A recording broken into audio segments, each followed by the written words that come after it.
કર્મે લખ્યા કરતાર કોઈ દી સઠી ના છૂટે નહીં, હુનર કરો હજારી આખરે આડા ફરે, કરમ કોઈ દી છોડે નહીં, પછી ભલે હોય ભગવાન, પરાસીના પીપળે દેદી ભીલે લઈ લીધા પ્રાણ. બાપુ કર્મની ગતિ છે ને હજી કોઈ સમજી જ નથી.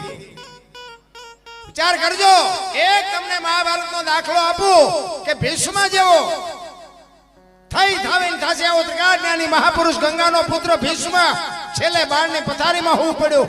ગંગા જેની માં હોય, તરાવીને ધાનનો નીપજે, કુડવીને માડું ન હોય, જેળ જખરા નીપજે, જેની જનેતા ઓથલ હોય, હારી માં વગર. બાપુ હું તો આ બેનોને હાથ જોડીને કહું કે તમે ધારો તો આજે ગોપીચંદ ભરતરી જેવા દીકરા થાય, ગંગા સતી પાંડબાઈ જેવી દીકરીઓ થાય, પણ ઉદરમાં સંતાનનો વિકાસ થતો હોય ને, અને જન્મ થયા પહેલા રામાયણ કે ભાગવત કે ગીતાના 5-5 પાના વાંચજો, જો આપને ટેકો દે એવું સંતાન ન થાય તો આપણે ભજન ગાવાનું બંધ કરી દઈએ. જરૂર આની છે. અરે સંસ્કાર જો બજારે મળતા હોત તો આ પૈસા વાળા આપણા હાટું કાંઈ ન વધવા દે. વહુ હારો ભેગા પાણી પૂરીયું ખાતા હોય ત્યાં પરજા જેવી થાય. ત્યાં શું ગોપીચંદ ને ભરતરીની વાતો કરી, સજે શિવાજી મહારાજની શું વાતો કરી. અરે ફેશને મારા બાપ દી ઉઠાડી દીધો. ભલે હું તો બેનોને કહું મારી વાતો ખોટી લાગતી હોય માફ કરજો, પણ આ મારી બળતરા બોલે છે. સંસ્કૃતિ મારા રામ ખતમ થઈ જાય. તમે આ દુનિયામાં બાપુ જો તમે કયો ને તો હવાર સુધી દાખલા આપું, જ્યાં ધર્મ ધ્રુજી ગયો, પુરુષ નથી પૂગી ગયો, ત્યાં દેશની આબરૂ દીકરીઓ રાખી તમે કયો તો હવાર સુધી દાખલા તમને આપું. તમે જો મર્યાદા મૂકી દો તો હવે કાંઈ રે ને એક લખી લેજો, કાંઈ છે જ નહીં. માં છે એ તો માં છે બાપુ, ટોચનું પદ છે. કોઈને જો અભિમાન હોય તો કાઢી નાખજો. માં એક માં છે ને, એક બાપુ લોહીનું દૂધ કરીને તમને મને પૈડ ઉછેરે, 9 મહિના ઉદરમાં રાખે. અરે માં જીવતી હોય હાજે બેહી અને એની પાસે પૂછજો કે માં મારો જન્મ થયો તેથી તને વેદના શું હતી, કોક દી પૂછજો તો તમને ખબર પડે માં તું શું છો. અરે મારા બાપ રોટલા નથી દેતા ને પછી દાણા જોવરાવે. અરે કોઈ દી તમારું ગાડું ન હાલે ભલામણા.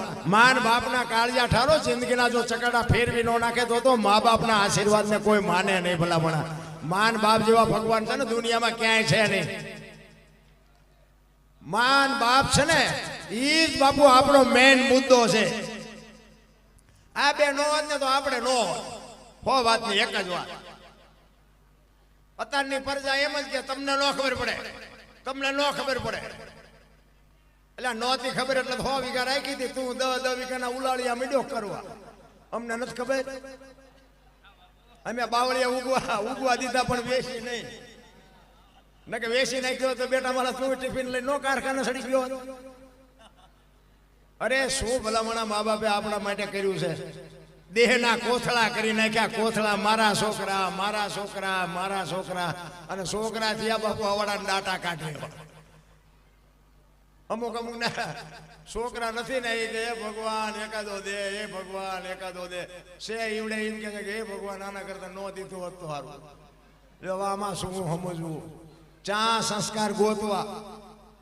અરે સમજાય એવું જ નથી. આ અમે ગમે આ ભજનના પ્રોગ્રામમાં જઈએ ને, અમને ઘણા એમ કે અમને ઘણા એમ કે બાપુ હાલો અમારે ઘરે પગલા પાડવા, બાપુ અમારે ઘરે હાલો પગલા પાડવા. એટલે ભાઈ મેં કીધું સાધુ સંતોના પગલા હોય, અમારા પગલા ના ના બાપુ હાલો હાલો તમે હાલો. એટલે આપણે હાલો એમનું મન રાજી થાય એટલે આપણે જાય ને રાજી થાય. ઘરે જાય તો બૈરા શું કે ખબર છે, બહાર પગલા પડશે પોતા કર્યા. હવે અહીંયા પગલા પાડવા મતે છે, ઘરે હાથે કરીને પાડી તો પાડવા નથી દેતા. હવે આ શું કા આમાં બધું ગોટે ચડે એવું. પણ કહેવાનો મારો મિનિંગ જે છે ને એને સ્વીકારી લે. આપણું બૈરું કદાચ થોડુંક મોડું હોય, કસડ બસડ હોય ને એને પાલવી લેવાનું, કારણ કે મેળ જ માંડ પડ્યો છે. જો ડખા થાય છે પછી એમનામ રહીશું. એટલે હાંસવી લેવા.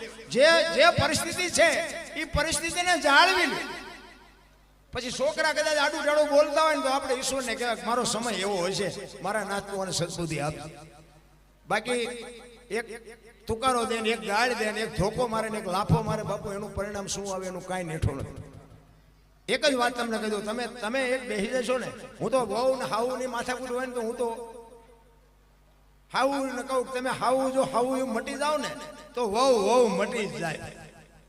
પણ આ તો ઓલે હાવ ને શું વહુ આવી એટલે એક ફૂટ જ હાલે, મારી વહુ આમ ને મારી વહુ આમ ને, તો ઓલી વહુ તે મારી પાસે ભલે મારી માં રાડ્યું પાડતી ભલે ચા મને ફાંસી દઈ દેવાની, પણ એક દી વહુ મોડી ઉઠે અને જો એની હાહુ કામ કરી નાખે કે મારી વહુ આજ થાકી છે ભલે હુતી, અને એક દી બાપુ તમે કામ કરી નાખે ને એની હાહુ, અને સવારે જાગે એટલે એની હાથે શરમાઈ જાય કે આજ મારી બાએ કામ કરી નાખ્યું, કાલથી મોડું ઉઠાય નહીં બાપુ, જો હાહુ હાહુ મટી જાય તો વહુ વહુ મટી જ જાય ભલા મને. પણ આમાં સાચું તો કોઈ ઈ હાવું ભૂલી જાય કે એક દી હું બહુ થઈને આવી ત્યાં, આ તો હાવું નો પટ્ટો મળ્યો ને ત્યાં તો ઠેકડા મળ્યા મારો. અરે ભાઈ આ બધું આમ જ હાલે, મોજ કરો, કઈ છે નહીં.